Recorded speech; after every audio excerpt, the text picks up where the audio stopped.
For several days in the spring of 1922, a farm in southern Germany continued to appear occupied. Smoke rose from the chimney. The animals were fed. Nothing from the road suggested urgency or absence. What no one nearby understood at the time was that the 6 people who lived there were already gone. The farm was known as Hinterkaifeck. It stood between small villages, isolated by fields and forest, far enough removed that routine could continue without close attention. When neighbors eventually arrived, what unsettled them was not only what they found, but what appeared to have happened afterward. Evidence suggested that someone had remained on the property, not briefly but long enough to tend the animals, keep a fire burning, and allow the house to look from the outside as though life inside had simply continued.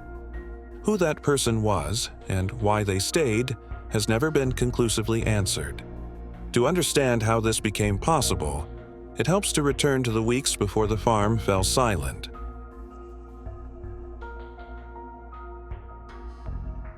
During the winter of 1922, Hinterkaifeck appeared ordinary to anyone passing by.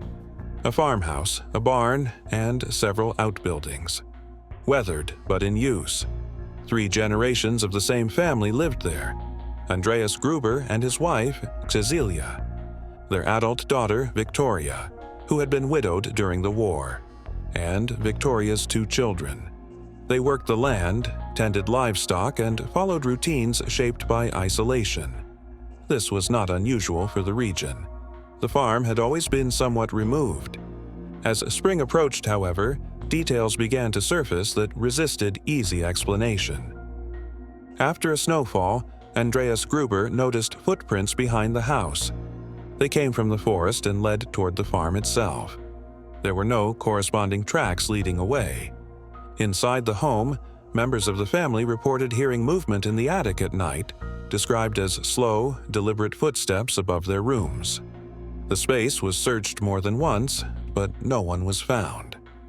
At another point, a set of keys went missing and later reappeared without explanation.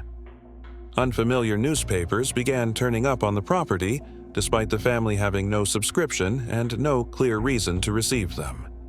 Each incident, on its own, could be dismissed. Together, they created the impression that someone else might be there. The family mentioned these concerns to neighbors, but they continued living on the farm, treating the incidents as unsettling rather than urgent. No formal complaint was filed. No investigation followed. When the longtime maid abruptly refused to remain on the farm, leaving without warning and later describing the atmosphere as deeply unsettling, most people attributed it to nerves or superstition. On March 31, 1922, a new maid arrived to take her place. Her name was Maria Baumgartner, and it was her first day on the property. That same evening, a neighbor noticed the family did not attend church, something they had never missed before, and another later recalled hearing the farm's dog barking persistently through the night. No one went to check. The next day passed, then another. Smoke continued to rise from the chimney. On April 4th, 2 men arrived at the farm to repair a piece of farm machinery that had reportedly stopped working. No one answered the door. They walked around the property, noting that the animals were still alive and appeared cared for. The house looked intact. There were no obvious signs of disturbance. Inside the barn, they found what explained the silence. 4 members of the family lay together on the floor. They had been struck with a mattock, a farming tool commonly used on the property. The injuries were fatal. The arrangement suggested they had been brought into the barn one at a time. Inside the house, the maid was found in her bed. She had been killed after unpacking her belongings. In another room, Victoria's youngest child was found in his crib. There were no signs of forced entry. No signs of a struggle inside the home. Money and valuables remained where they were kept. What followed was disorder. Before authorities could secure the property, neighbors entered the house and barn freely, attempting to understand what they were seeing. The bodies were moved. Rooms were walked through. Objects were handled. By the time police formally arrived, the scene had already been disturbed in ways that could not be reversed. Only later, during autopsies, did investigators begin to understand that the victims had not all died at the same moment.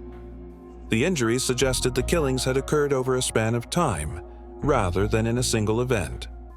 During that interval, someone had remained on the farm. The animals had been fed. Meals had been eaten. A fire had been maintained. This was not a hurried escape. If the killer fled at all, it was not immediately. The murder weapon was eventually found. It belonged to the farm. It had been cleaned. Later, it disappeared. Investigators searched the attic again. There were indications that someone may have slept there. Attention quickly turned toward people connected to the family. This was not a robbery. It was not random. The killer appeared to know the property, the layout, the routines. Neighbors were questioned, former employees, men connected to Victoria. Her husband had died during the war, and the paternity of her youngest child had been the subject of rumor. There were allegations of incest involving Andreas Gruber, investigated years earlier but never proven. One neighbor, Lawrence Schlittenbauer, came under particular scrutiny. He had helped discover the bodies, entered the house alone, and may have believed the youngest child was his. But the evidence was circumstantial. Accounts conflicted, and nothing could be proven. Other suspects were considered: a former farmhand, a transient worker, and someone who vanished from the area shortly afterward. None of the theories held firmly enough to move the case forward. Mistakes made early in the investigation could not be undone. Potential evidence was lost, timelines blurred, and witness accounts became unreliable. As a result, the case slowly lost momentum. In 1923, the farmhouse was demolished and the land returned to fields. The physical place where the murders occurred ceased to exist. The investigation was reopened years later, then closed again. In the 1950s, authorities reviewed the case once more. Again, nothing held. In 2007, modern investigators examined the surviving files and named a likely suspect. The individual was long dead, and the conclusion could not be tested. What remains is not a single unanswered question, but several. Why did the killer stay? Why feed the animals and maintain the appearance of normal life? Why bring the family into the barn instead of killing them in the house? Why kill the maid at all when she had only just arrived? Hinterkaifeck offers no resolution, no final explanation.